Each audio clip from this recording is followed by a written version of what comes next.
Mahlzeit, Freunde. Learning is hard. In my next few videos, we're gonna dive more into deconstructed blooms. I did that last week. Outcome was okay. It was fun doing it. And I can't wait to do more and actually learn how to deconstruct. What that means is if you follow chefs, they deconstruct stuff. Let's take a cheesecake. They take it into their individual components and rebuild it. Make it look not like a cheesecake, but make it taste like a cheesecake. Same thing with the bloom. You do use the recipe for the bloom. You use a hairdryer. You blow it out like a bloom, but then you tilt and spin and move it so you won't recognize it as a bloom anymore. And conveniently for me, I don't like blooms, and that's why this is so much fun. But I'm bad at it. I'm not good at it. You will see that in this video too. This is the guy we're doing. Colors, colors, colors, beautiful. But you will see I struggle and I do a lot and end up losing a lot. Outcome, though, was worth keeping. That's why it's hanging right there. Let's start with the colors. Let's start with that wonderful yellow here. It is cadmium yellow by Amsterdam. It's the expert series. Those paints are a little bit thicker than the studio version of it. Nova color Pyrrole red is this red. This is my golden yellow by TriArt. Turquoise blue, Amsterdam studio line. And on top of that, I will use the same shade, but in a blingy version. This is Lakeside by this little piggy. I forgot something. You see my black cell activator? Done with an Amsterdam oxide black. The important cell activator is Rose by Amsterdam. Check it out. It looks so cool on top of red. Thank you, Ron, for that inspiration. Gonna use it right away. I love combinations like that. So that hot pink right on top of my Pyrrole red. Let's get started. This is a 16 by 20 inch canvas. I was very lucky to get 8 cans of perfect consistency PPG Multi-Pro. You want it to hold your paints on top but still be flowy. So I guess it's more a question of density than thickness, which kind of goes together. Let's start with my yellow here. Even though I'm going to blow it out, I'm trying to, for one, I mixed my colors a little bit thinner than usual. Theory is that it might transport my cell activator better. All the paints will move a little bit better. I'm just trying out things, and that's what I want to recommend to you. No matter how you learned this, if it was through Shelly, if it was through me, if it was through YouTube artists, if it was classes in person, those are all guidelines, you guys. It's not that you have to use what certain people are using. Take a recipe that's working and then make it your own. Get out of the craftiness, get into the artistry. So this is my TriArt paint, the golden yellow. And I kind of want my paints on top of each other, but also a little bit overlapping. Not sure what that will bring me, but you know how it is. Play around and see. This is my turquoise.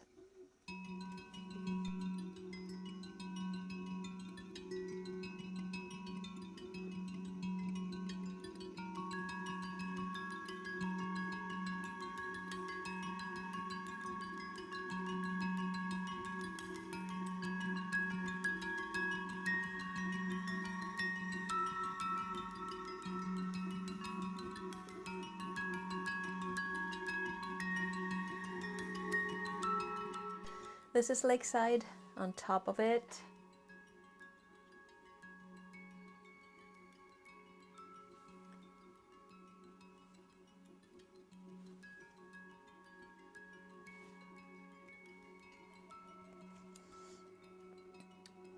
And I'm tapping my cup because I just mixed that red. It has a few air bubbles in it. And I'm just trying to get them on the surface and pop. And once I put my paint on top of my spreader, I realized it's way too thick. I have my Dynasty, which is the thicker part of my pouring medium, in a squeeze bottle. Just more convenient. I don't have the stink all the time. I can close it up. And I also, I'm speeding this up because I put way too much into my cup. Trying to get it out here.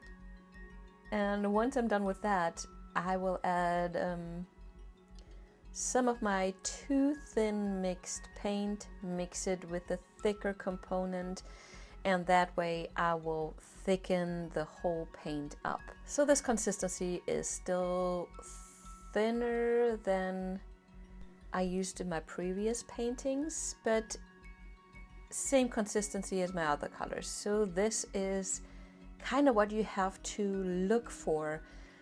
There is a range of the right consistency. It works with a thicker consistency, it works also with a thinner consistency. They just do different things. You just don't want it too thick, you don't want it too thin. But everything in between is fine, as long as all your colors have the same consistency. That is more important than actually having the right consistency.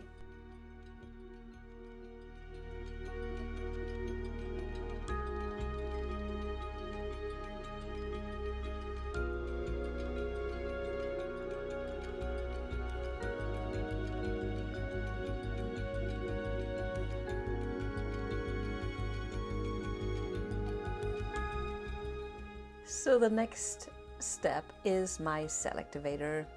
Those two colors are so... you wouldn't think they work together, but I'm super excited once I saw them on top of each other. I like weird. I like not normal. Why swimming with the flow when you can do so much more interesting stuff if you swim against it?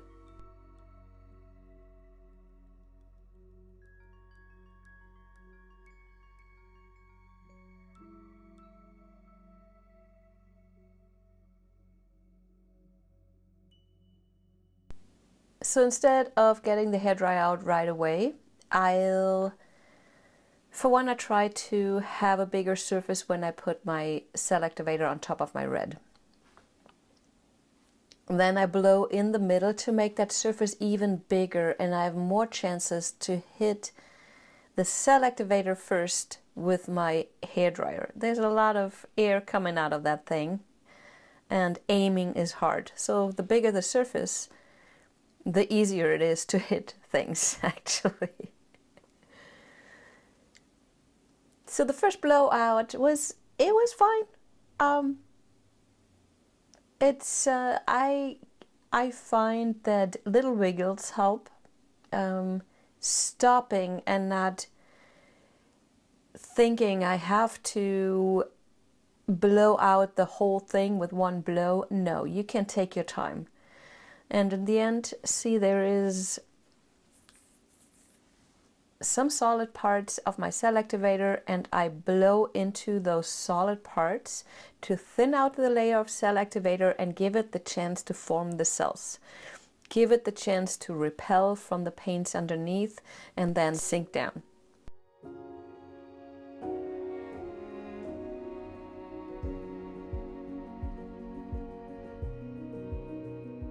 You know, there's so much paint on this. This one blowout would probably be enough, but I'm in practice mode. I wanna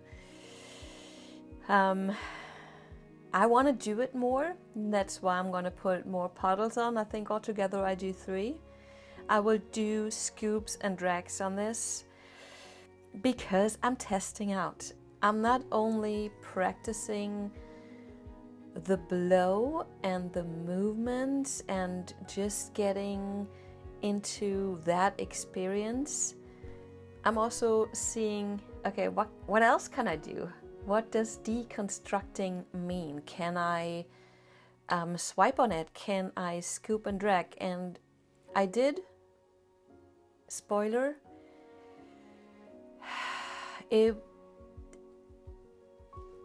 well, let's get to that in a bit. So here's my next blowout, and see how I put the yellow in the white crevices? I didn't want any negative space in this one because I knew I will add more color.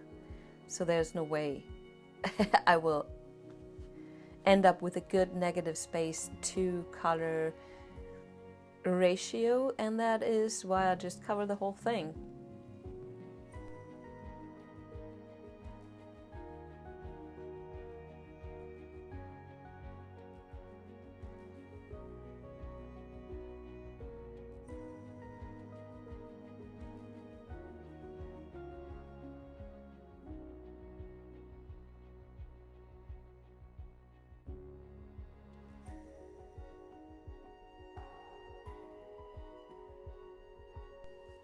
Yeah, along the way this happens. My cell activator is 1, fairly thick, and 2, it's not a lot. So with a few drops of Australian Floetrol, I just thin it out and make it more at the same time.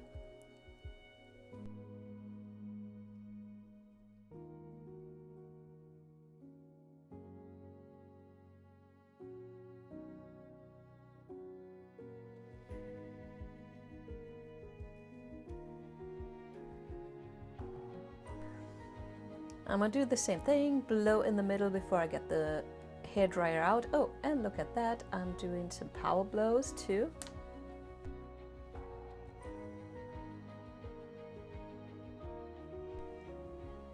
I'm liking a lot how that yellow worked out to not show the white underneath.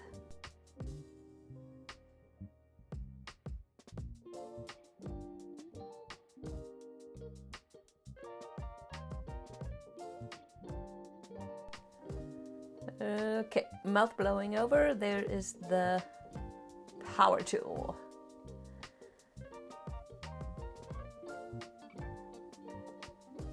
And I found the hardest, and that's why that filling in the white crevices helps, to add a second puddle and blow that out if you already had blown out one.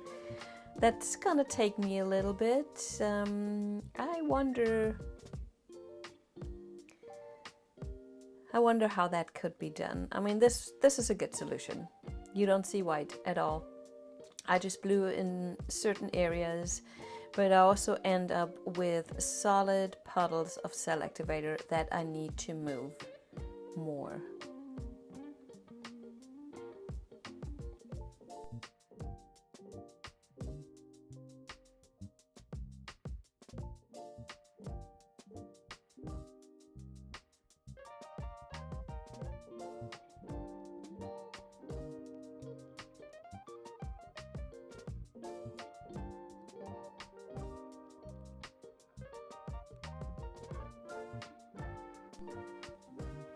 Before I put the puddle on, I'll make sure that my paint does not run over that corner. I don't want to lose that paint. It is there on purpose, and that's why I push it back. And if I have to move the pillow paint to a different corner, I'll happily do that, as long as it doesn't drip down and I lose most of my pillow paint before I actually start spinning and tilting. That pillow paint, I keep saying it over and over, has a purpose. If you lose all your pillow paint, you're not gonna be able to move a lot. Okay, in this one, I gotta say, I have so much paint on there. I could afford losing some, but I don't know that at this point of my painting.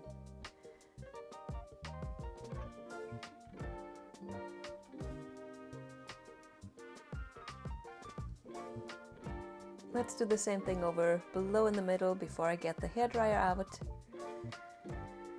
And then you guys, I do things that I like to a certain amount and then hated after I started spinning. But you will see.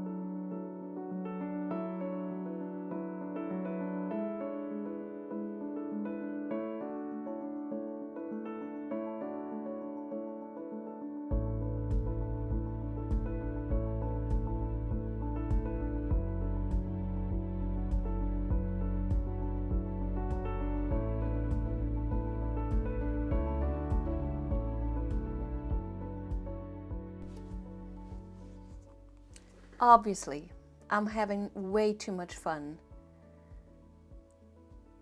just blowing. And I start scooping and dragging, and don't ask me what I was thinking, but I actually used a spreader instead of a palette knife. Fun idea. I need more practice though. And the reason why I keep scooping and dragging is I see all those gorgeous cells on the outside of my painting, and I know exactly those will be gone at one point, and I can't just, I can't, sometimes I can't give them up. So my theory was I scoop them up and put them somewhere else, and they're not going to be lost. Little did I think. The problem with the scooping and dragging is they make your paints lighter, brighter, more white, because you will always pick up some of the pillow paint. And if you're not careful, like I was, you pick up a lot. Then you move the paint, and it's like, let's say 50% pillow paint. And then you spin and tilt. So what's going to happen? It'll expand. So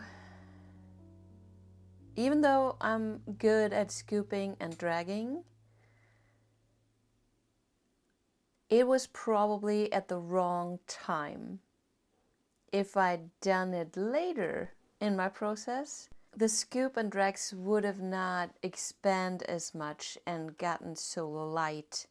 Plus, I put them right in the middle. I mean, the first... Just keep watching.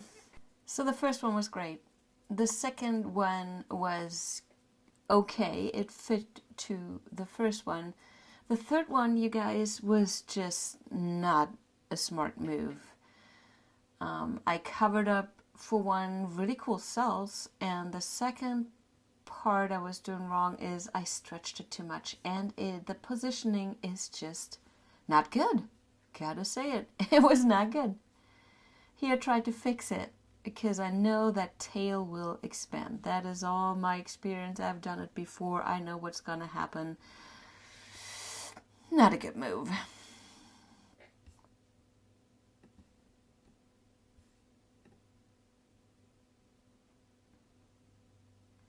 So let's keep ruining it. Why not? I mean, yeah.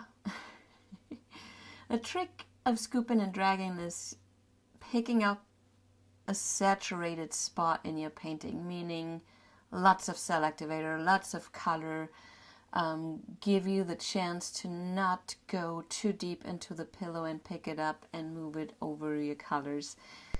All these things, it is doable. You have to think about a lot of things, especially when you already have paint on your canvas. It would have been way better if I'd done more like a transfer on a separate canvas and then tilt out my actual painting and then put the transfer on top of it. So I'm tilting and trying to bring a sense into my scoop and drags that I put on there. The middle is not a good spot.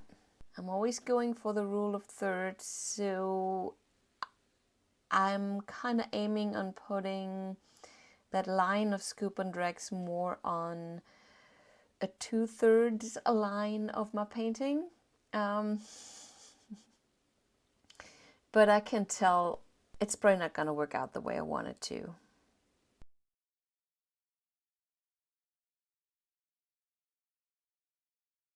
I'm going to start speeding this up. It's a bunch of tilting back and forth.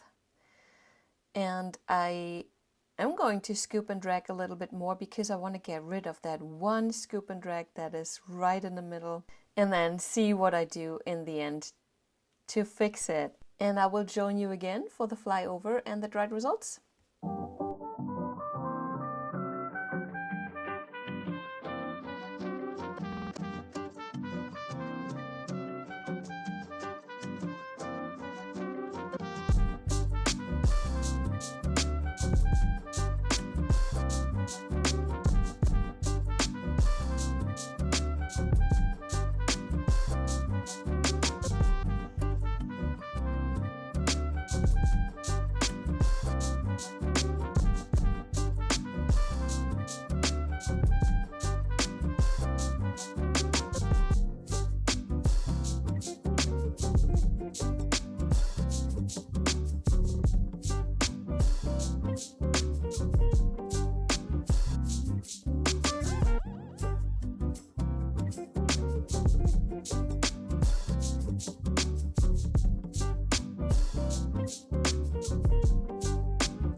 So this is the part when I start getting radical. I'm so annoyed of what I've done and how it looks, and there's so much paint on there, so I'm actually able to tilt all those scoop and drags off the painting. That's how much paint was on there.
All in all, I said it before, I need practice. Practice with the blow dryer, practice with tilting, and just getting over myself.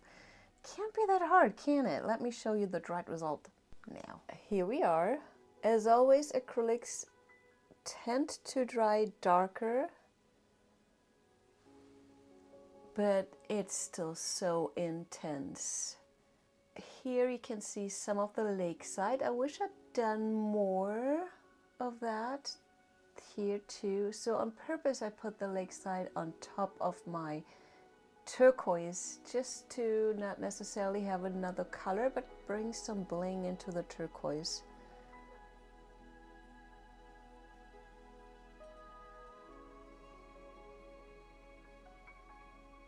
I might start using a little bit less of the red. I'm not sure. I'm gonna, well, I don't know. I gotta practice. And you know what? That is the total fun of it all. Basically, I've been practicing for the last 5 years. Done nothing else. It's a lot of fun. And I can't wait to finally figure it out. I hope I get to see you in Dallas in March for the Fluidartexperience. We're gonna have so much fun. I can't wait. It's been almost a year and I need my fix. All the links for my workshops are in the description. Be good to yourself. That makes it easier to be good to other people. And who knows, maybe we'll have a world where there's no bullies and a-holes. Hug proofs. See you soon. Bye-bye.